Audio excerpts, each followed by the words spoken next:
Communications.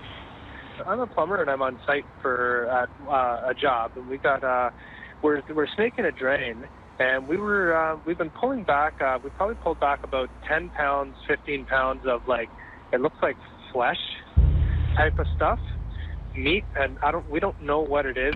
This 911 call takes us back to December 29, 2017, to a house on Macmillan Drive in Oshawa, Ontario, Canada. The caller, Sean Farndon, a plumber, encountered a disturbing discovery: human flesh clogging the sewage system. The subsequent investigation led the police to the downstairs neighbor, a 45-year-old man named Adam Strong. To everyone's shock, Strong immediately confessed that he had human remains in his freezer. However, this was neither the beginning nor the end of this strange and convoluted story. This gruesome tale has a deeper and more complex backstory that requires further exploration. Whose remains were they, and how did they end up clogging the bathroom sewage system?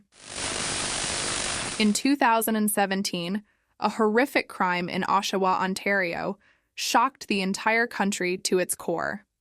On September 11th, an alarming discovery was made in Lake Ontario near Oshawa Harbor. An 11-year-old boy, fishing with his grandfather, noticed a torso floating in the water. Authorities quickly arrived at the scene, retrieved the torso, and began an investigation.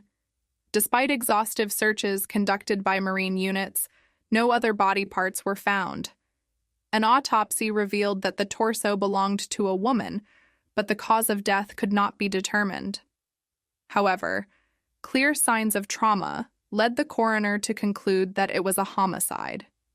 The absence of a head made identifying the body extremely difficult, so the only viable option was DNA analysis. On November 9, 2017, 2 months after the harrowing discovery, the heartbreaking truth emerged.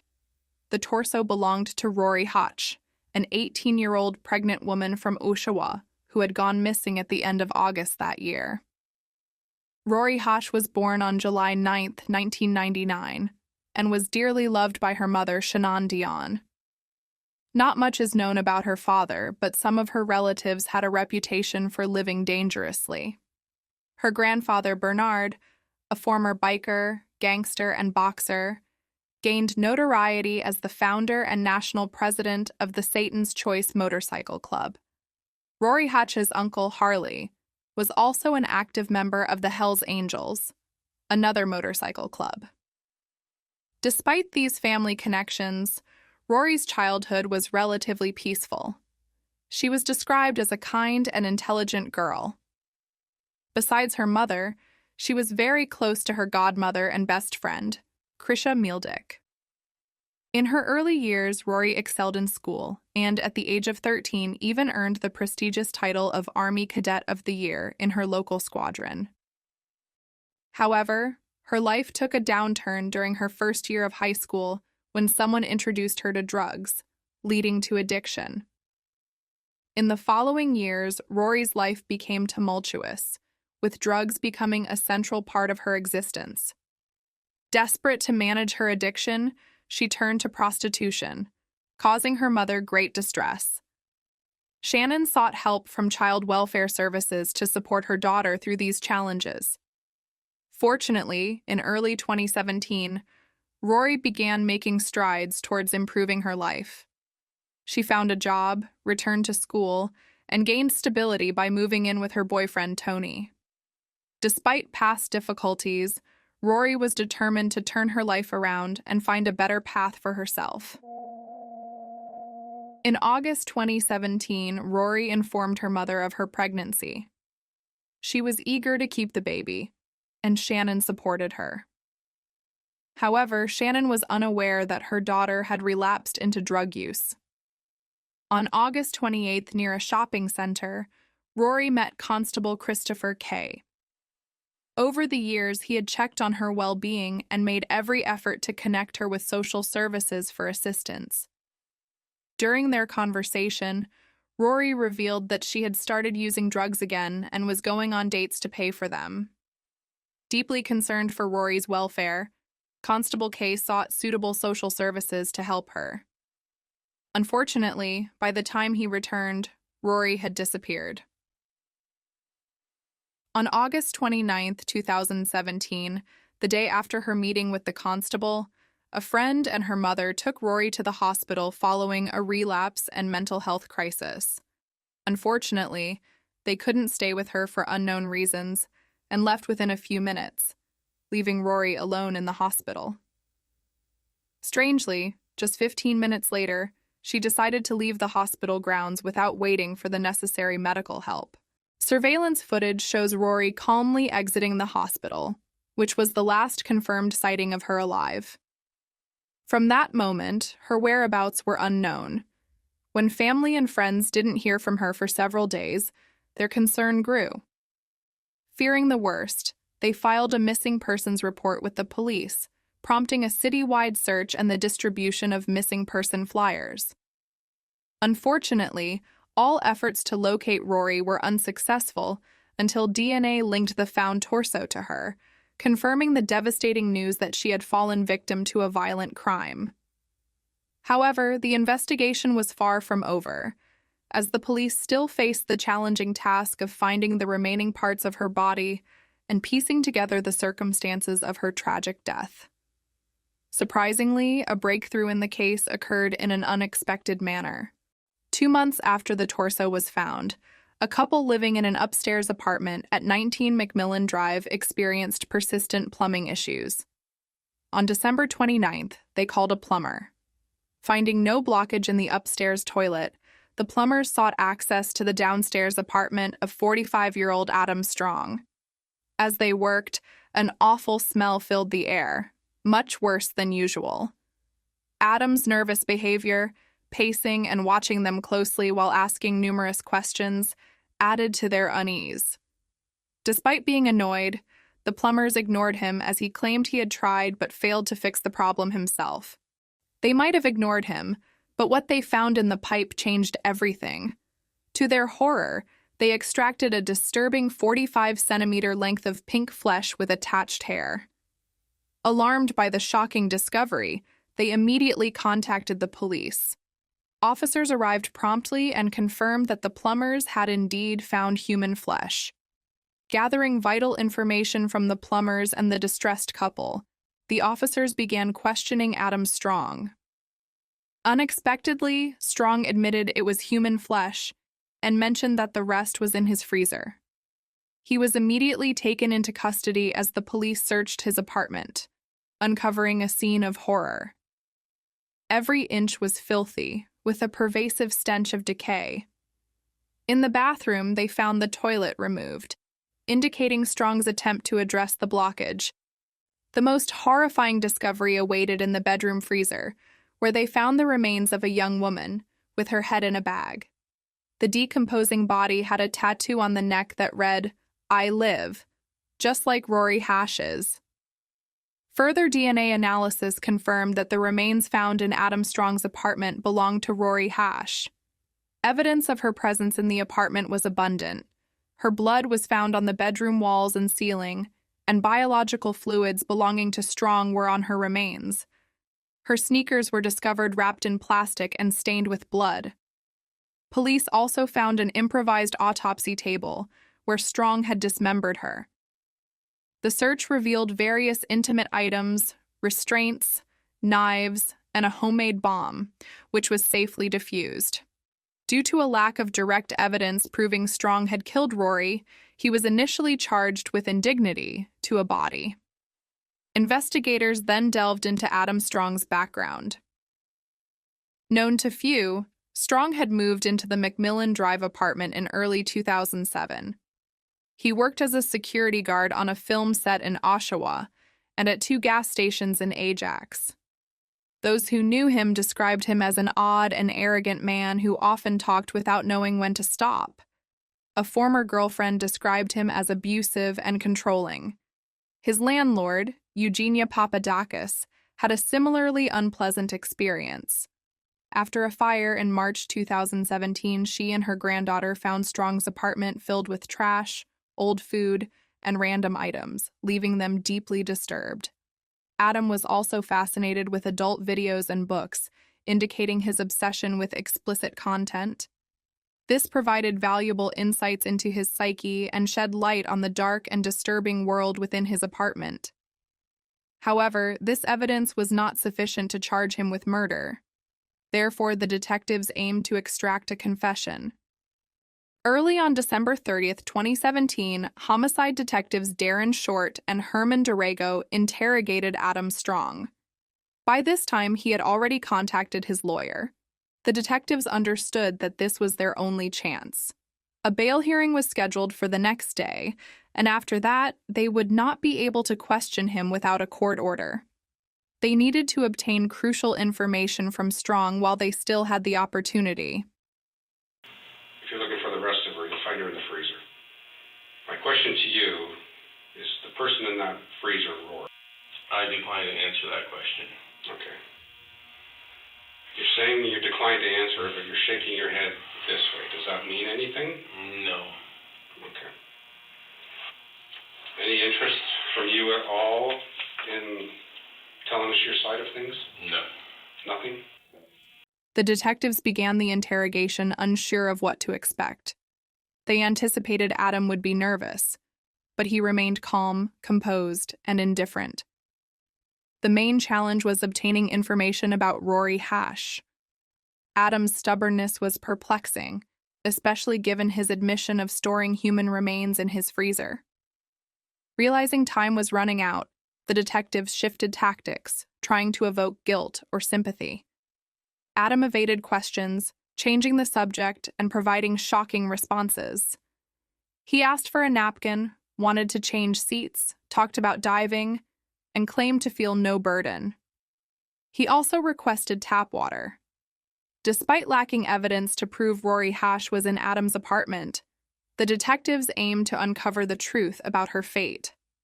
Adam Strong proved more challenging than expected, refusing to answer questions about Rory.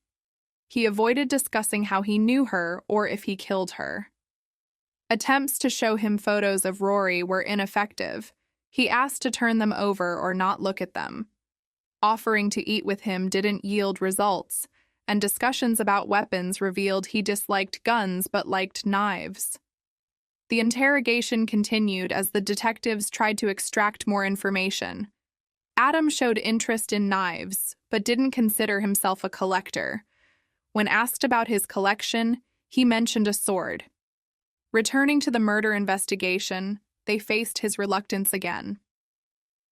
After 2 hours, it became clear they wouldn't obtain crucial information. Adam's refusal left more questions than answers. With no success, the detectives ended the interrogation. The connection between Rory Hache and Adam Strong remained a mystery. However, Adam was not granted bail, allowing them to keep him in custody. Meanwhile, Durham police continued searching his home for clues. Rory's autopsy revealed multiple injuries, including skull fractures. The medical examiner couldn't determine if the wounds were inflicted before or after death. Her system contained drugs, and there were signs of restraint devices. A bent hammer with Rory's DNA was found, considered the likely murder weapon. However, this was not the most significant finding. In July 2018, 7 months after Adam Strong's arrest, a hunting knife covered in human tissue was discovered in his kitchen drawer. DNA analysis revealed it did not match Rory's DNA. Instead, it belonged to another girl named Candace Fitzpatrick. Candace Fitzpatrick was born on February 3, 1989. Little is known about her early life. Her father, William Fitzpatrick, divorced her mother, whose name is not disclosed. After the divorce, William moved to Alberta, while Candace stayed with her mother in Oshawa. Her life took a turbulent turn, marked by a chaotic lifestyle. At one point, she ran away from home, prompting her father to search for her in Oshawa. Upon her return, Candace expressed a desire to live independently. By 2008, at the age of 19, her life was in disarray. Like Rory, she struggled with drugs and resorted to prostitution to support her addiction. Candace often disappeared from home for days or even weeks, but always returned until March 2008, when her family saw her for the last time. Growing increasingly concerned about her absence, William began an active search for his daughter throughout the city. Surprisingly, Candace Fitzpatrick was officially reported missing only in 2010, 2 years after her disappearance. William Fitzpatrick explained that in 2008 he repeatedly contacted the police about Candace, but due to her habits and lifestyle, they did not take her disappearance seriously. After 10 years of agonizing uncertainty, Candace's family finally received the devastating news they had always feared. The undeniable similarity between the two girls extended beyond their troubled lives. Their physical appearances were also strikingly similar. Ironically, despite their disappearances happening 10 years apart, both met the same tragic fate at the hands of the same person. This heartbreaking thought haunted the investigators.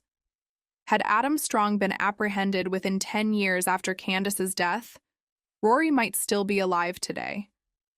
Candace's remains have not yet been found, and only one person holds the key to solving this horrific mystery.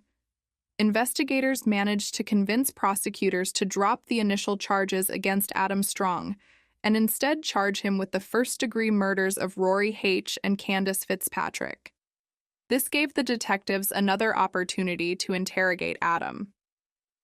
Understanding the high stakes, Durham police brought in Detective Paul Mitten, a highly skilled and experienced investigator known for handling complex and intricate cases.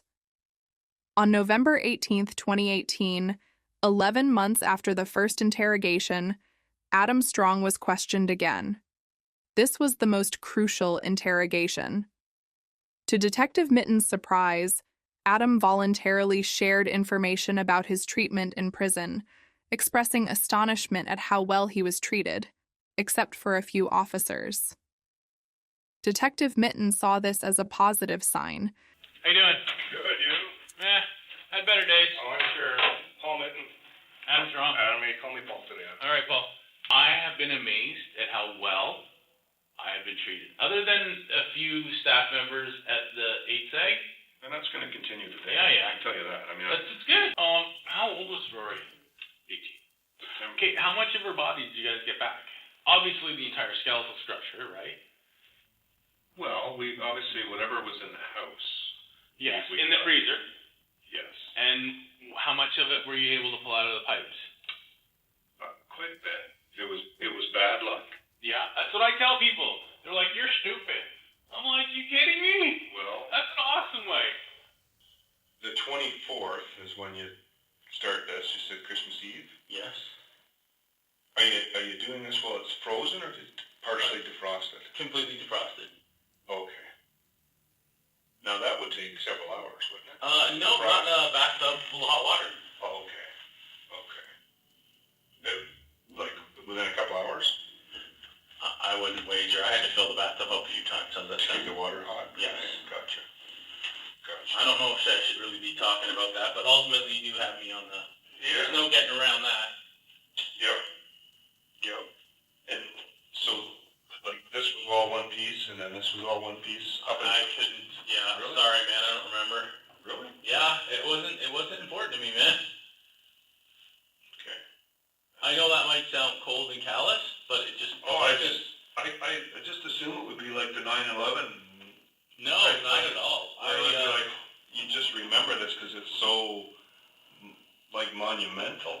I did not feel that way. Adam believed the conversation was strictly about the dismemberment of the bodies. He had no idea that his indirect confessions and subtle revelations would allow detectives to draw crucial conclusions about the sequence of events surrounding his heinous crimes. After 10 hours, the interrogation ended when Paul Mitten felt he had all the necessary information. On September 28, 2020, 12 years after Candace's disappearance and 3 years after Rory's, Adam Strong went to trial for both murders. Despite all the evidence against him, Adam Strong did not plead guilty to either charge. During the trial, the prosecution meticulously presented numerous pieces of evidence, including chilling interrogation recordings, to support their case. Testimonies from 5 women who had been attacked by Adam further strengthened the case. Although Adam did not reveal details of Rory Hache's death during interrogation, the prosecution built their theories based on available evidence. They believed Adam lured Rory to his home with promises of money for sex. Once inside, he tied her up and brutally beat her with a hammer. Unfortunately, no one was upstairs to hear her screams. After her tragic death, he dismembered her body and dumped the torso in Oshawa Harbor. Cell phone data placed Adam in the area on September 4th, a week before Rory's torso was found, further incriminating him. The prosecution also theorized that Candace met a similar fate at Adam's hands, although her remains had not yet been discovered. The defense denied Adam's involvement in Rory's murder, claiming her death resulted from an overdose and that Adam merely tried to dispose of the body. Regarding Candace, they argued there was insufficient evidence to prove she died in Adam's home. They also pointed out the limited size of the freezer, suggesting it couldn't hold the remains of 2 victims. However, after carefully examining all the evidence, Judge Joseph DeLuca was firmly convinced of Adam Strong's guilt. He dismissed the defense's theories and found the prosecution's evidence compelling and damning. In court, Adam tried to blame his actions on a difficult childhood, citing a traumatic attack in his early years. He even expressed condolences to the victims' families, but his lack of genuine remorse was evident. He showed a disturbing level of indifference and lack of regret for the lives he had taken. The evidence presented during Adam Strong's trial clearly showed he fully understood the gravity of his actions and their consequences. It was evident that he knew exactly what he was doing and felt no remorse. In fact, he viewed prison as a way out of his difficult circumstances.